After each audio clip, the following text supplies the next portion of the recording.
جی بالکل 8 فروری کی الیکشن میں نوشہرہ میں جو بڑا بریک تھرو آیا ہے وہ پرویز خان خٹک اور ان کی پوری خاندان کی شکست ہے۔ یہاں کے 5 صوبائی اور 2 قومی اسمبلیوں کی نشست پر پرویز خان خٹک اور ان کے بیٹے اسماعیل خٹک، ابراہیم خٹک اور بانجا ڈاکٹر عمران خٹک کھڑے تھے۔ ان کے پورے خاندان کو مجموعی طور پر 59,000 کے قریب ووٹ مل گئے، جبکہ ان کے مد مقابل امیدواروں کو لاکھوں کی تعداد میں ووٹ پڑے۔ اگر ان کی شکست پر بات کی جائے تو یہاں کے نوجوان ووٹر ان کے سخت خلاف تھے۔ ان نوجوان ووٹر ان کے چیئرمین عمران خان کو چھوڑنے پر اور ان کی ضد میں اپنے پارٹی بنانے پر ان سے سخت ناراض تھے۔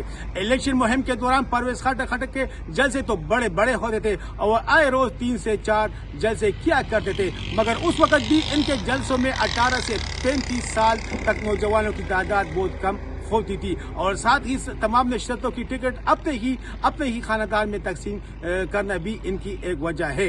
اگر ہم پرویز خان خٹک کی خدمات پر نظر ڈالیں تو ان کے نوشہرہ میں ان کی خدمات بہت زیادہ ہے۔ وہ یہاں سے مسلسل 30 سال تک جیتتے رہے، اور وہ ضلعی ناظمت کی سیٹ ہو یا اسمبلی کی، انہوں نے اربوں روپے کے ترقیاتی فنڈ لگائے اور عوام کی فلاح کے لیے کئی منصوبے مکمل کیے۔ ان کی بدولت ہزاروں نوجوان بھرتی بھی ہوئے ہیں، اور نوشہرہ کو سیلاب سے محفوظ بنانے کے لیے دریائے کابل پر پشتیں بھی تعمیر کروائے اور 200 دیہاتوں کو سوئی گیس فراہم کی۔ مگر 9 مئی کے واقعے کے بعد پرویز خان خٹک کی عمران خان سے بے وفائی اور اپنے ہی پارٹی بنانے پر نوجوان ان کے سخت خلاف ہو گئے اور ان کے خلاف 8 فروری کو ووٹ ڈال کر ان کو شکست سے دوچار کیا۔